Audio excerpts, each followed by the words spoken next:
Hello and welcome to the Fighting Moose Podcast. I'm your host and narrator, Jason Hendrickson. This is a podcast where I retell stories, some fictional and some historical, that can be enjoyed by people of all ages.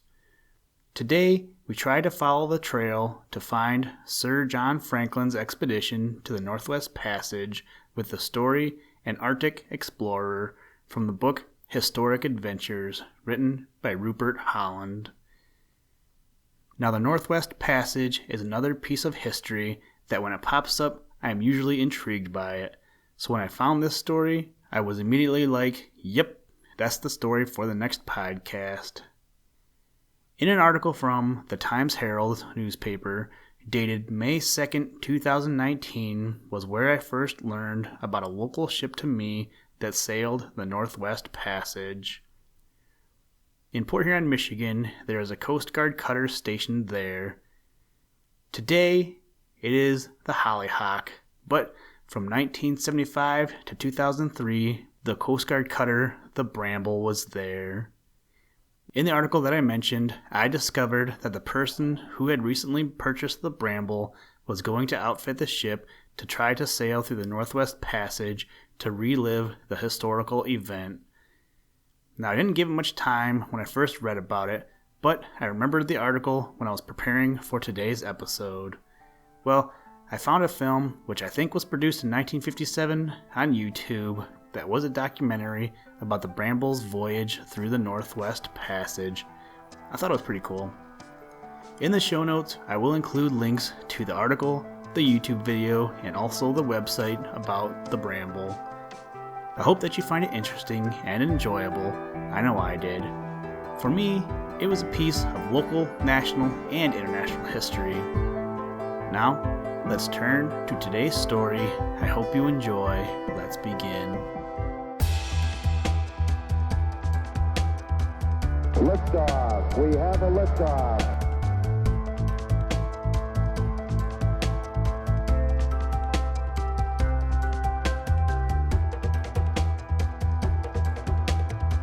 Choose to go to the moon in this decade and do the other things, not because they are easy, but because they are hard.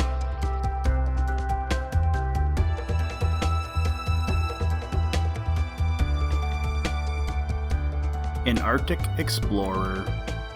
When Columbus sailed from Palos in 1492, he hoped to find a shorter route to Cathay or China than any that was then known. And the great explorers who followed after him had the same hope of such a discovery in their minds. When men learned that instead of finding a short route to China, they had come upon two great continents that shared the Western Ocean, they turned their thoughts to discovering what was known as the Northwest Passage. They hoped to find a way by which ships might sail from the Atlantic to the Pacific Ocean north of America. The great English explorers in particular were eager to find such an ocean route, and this search was the real beginning of the fur trading around Hudson's Bay, the cod fishing of Newfoundland, and the whale fishing of Baffin Bay. One sea captain after another sailed across the Atlantic and strove to find the passage through the Arctic regions. But the world of snow and ice defeated each of them. Some went back to report that there was no Northwest Passage, and others were lost among the ice floes and never returned. Then, in 1845, England decided to send a great expedition to make another attempt and put at the head of it Sir John Franklin, a brave captain who had fought with Nelson and knew the sea in all its variety. He sailed from England May 26, 1845, taking 129 men in the two ships Erebus and Terror. He carried enough provisions to last him for 3 years. On July 26, 1845, Franklin's two vessels were seen by the captain of a whaler moored to an iceberg in Baffin Bay. They were waiting for an opening in the middle of an ice pack through which they might sail across the bay and enter Lancaster Sound. They were never seen again, and the question of what had happened to Sir John Franklin's party became one of the mysteries of the age. More than 20 ships with crews of nearly 2,000 officers and men at a cost of many millions of dollars sought for Sir John Franklin in the years between 1847 and 1853. One heroic explorer after another sailed into the Arctic, crossed the ice floes, and searched for some trace of the missing men.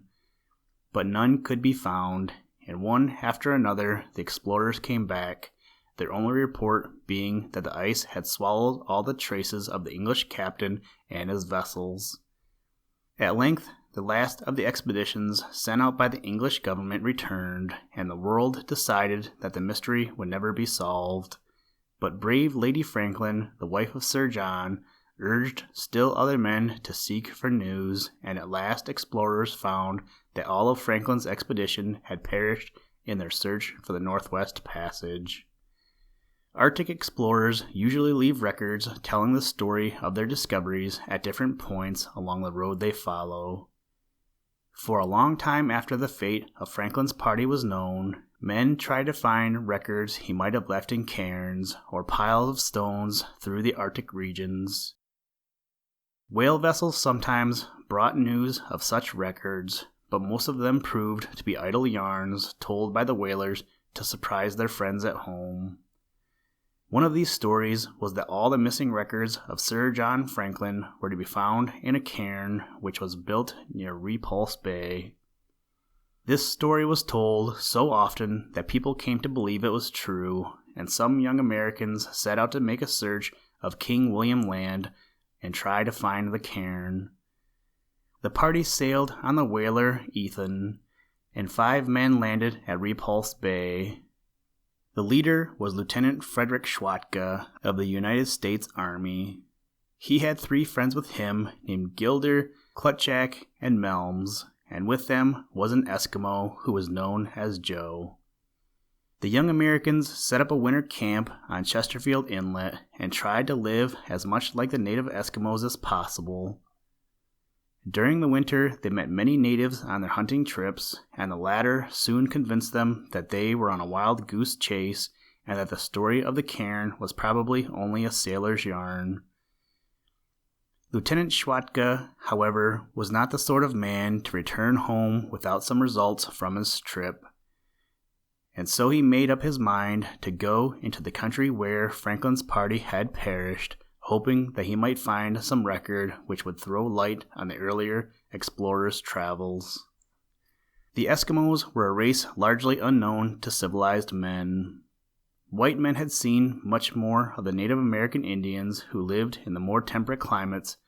These young Americans found a great deal to interest them during the winter among these strange people of the far north. Hunting was their chief pursuit, and the Americans found that they spent much of their time indoors playing a game called New Glue Tar, which sharpened their quickness of eye and sureness of aim. It was a simple sport. A small piece of bone, pieced with a row of small holes, was hung from the roof of the hut by a rope of walrus hide, and a heavy weight was fastened to the end of the bone to keep it from swinging. The Eskimo players were each armed with a small, sharp-pointed stick, and each in turn would thrust his stick at the bone, trying to pierce one of the holes. The prize was won by the player who pierced the bone and held it fast with his stick. As soon as spring opened, Lieutenant Schwatka started out, leaving his winter camp in April 1879, and crossing in as straight a line as possible to Montreal Island, near the mouth of the Black River. He took with him 12 Eskimos, men, women, and children, and dogs to pull the sledges. They carried food for 1 month only, intending to hunt during the summer.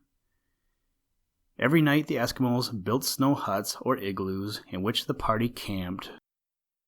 As they went on, they met men of another Arctic tribe, the Ukjuliks, who wore shoes and gloves made of muskox skin, which was covered with hair several inches long and made the wearers look more like bears than like men.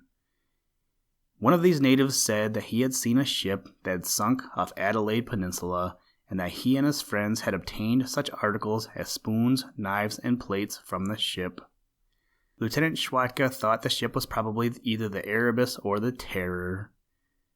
Later his party found an old woman who said that when she had been on the southeast coast of King William Land not many years before, she had seen 10 white men dragging a sledge with a boat on it. 5 of the white men put up a tent on the shore, and 5 stayed with the boat. Some men of the woman's tribe had killed seals and given them to the white men. Then the white men had left, and neither she nor any of her tribe had seen them again. Asking questions of the Eskimos he met, Lieutenant Schwatka and his comrades gradually pieced together the story of what had happened to Franklin and his men. But the American was not content with what he had learned in this way, and he determined to cross Simpson Strait to King William Land and search for records there during the summer. This meant that he would have to spend the summer on this bare and desolate island, as there would be no chance to cross the strait until the cold weather of autumn should form new ice for a bridge. The Eskimos did everything they could to persuade him not to cross to the island. They told him that in 1848 more than 100 men had perished of starvation there, and added that no one could find sufficient food to keep them through the summer. Yet the fearless soldier and his friends insisted on making the attempt, and some of the Eskimos were daring enough to go with them. It seemed doubtful whether they could even get across the strait. Every few steps, some man would sink into the ice pack up to his waist, and his legs would dangle in slush without finding bottom. The sledges would sink so that the dogs, floundering and scrambling, could not pull them. The men had to push the dog teams along, and after the first day's travel, they were all so exhausted that they had to rest the whole of the next day before they could start on again. Finally, they reached the opposite shore of the strait, and while the natives built igloos and hunted, the Americans searched for records of Franklin's party. They found enough traces to prove that the men who had sought the Northwest Passage had spent some time on this desolate strip of land. More than once, they were in danger of starvation. In the spring, the Eskimos hunted wild ducks, which they found in remote stretches of water. Their way of hunting was to steal up on a flock of the birds, and, as soon as the ducks took alarm, to rush toward the largest bunch of them. The hunter then threw his spear, made with 3 barbs of different lengths, and caught the duck on the sharp central prong. The long wooden shaft of the spear would keep the duck floating on the water until the hunter could seize it. But as summer drew on and the ducks migrated, food grew very scarce. Once or twice they discovered bears, which they shot, and when there was nothing else to eat, they lived on a small black berry that the Eskimo called parawong, which proved very sustaining. As the white men tramped day after day over the icy hillocks, their footwear wore out, and often walking became a torment. In telling of their march, Gilder said, "We were either wading through the hillside torrents or lakes, which, frozen on the bottom, made the footing exceedingly treacherous, or else with sealskin boots, soft by constant wetting, painfully plodding over sharp stones set firmly in the ground, with the edges pointed up. Sometimes a new method of injury, stepping and slipping on flat stones, the unwary foot slid into a crevice that seemingly wrenched it from the body. When they had nothing else to eat, the white men lived on the same food as the native hunters. This was generally a tallow made from the reindeer and eaten with strips of reindeer meat. A dish of this, mixed with seal oil, was said to look like ice cream and took the place of that dessert with the Eskimos. Lieutenant Schwatka said, however, that instead of tasting like ice cream, it reminded him more of locust, sawdust, and wild honey. As autumn drew on, they made ready to cross back to the mainland, but it took some time for the ice to form on the strait. Gilder said of their camp life, "We eat quantities of reindeer tallow with our meat, probably about half of our daily food. Breakfast is eaten raw and frozen, but we generally have a warm meal in the evening. Fuel is hard to obtain and now consists of a vine-like moss called ik shoot ik. Reindeer tallow is used for a light. A small flat stone serves for a candlestick on which a lump of tallow is placed close to a piece of fibrous moss called mumney, which is used for a wick. The melting tallow runs down upon the stone and is immediately absorbed by the moss. This makes a cheerful and pleasant light, but is most exasperating to a hungry man, as it smells exactly like frying meat. Eating such quantities of tallow is a great benefit in this climate, and we can easily see the effects of it in the comfort with which we meet the cold. As soon as the ice on the strait was frozen hard enough, the reindeer crossed it, and by the middle of October, King William Land was practically deserted. Then the Americans and Eskimos started back to the mainland. Winter had now come, and the weather was intensely cold, often 90 degrees below freezing. In December, the traveling grew worse, and the food became so scarce that they had to stop day after day for hunting. In January, a blizzard struck their camp and lasted 13 days. Then wolves prowled about them at night, and once actually killed 4 of their dogs. "A sealskin full of blubber," said Gilder, "would have saved many of our dogs, but we had none to spare for them, and we were reduced to the point when we had to save it exclusively for lighting the igloos at night. We could not use it to warm our igloos or to cook with. Our meat had to be eaten cold, that is, frozen so solid that it had to be sawed and then broken into convenient-sized lumps, which when first put into the mouth were like stones. Sometimes, however, the snow was beaten off the moss on the hillsides and enough was gathered to cook a meal. When they were almost on the point of starvation, a walrus was killed and supplied them with food to last until they got back to the nearest Eskimo village. From the coast, they took ship to the United States. The records they brought with them practically completed the account of what had happened to Sir John Franklin's ill-fated expedition, and almost equally important were the new details they brought in regard to Eskimo life, and the proof they gave that men of the temperate zone could pass a year in the frozen land of the far north if they would live as the natives did and adapt themselves to the rigors of that climate. Listen, Tranquility Base here. The Eagle has landed.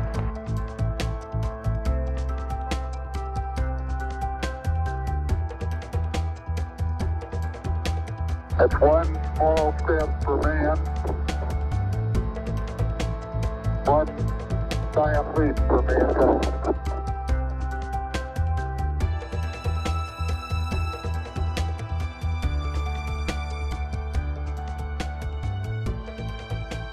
Thank you for listening to this episode of the Fighting Moose Podcast.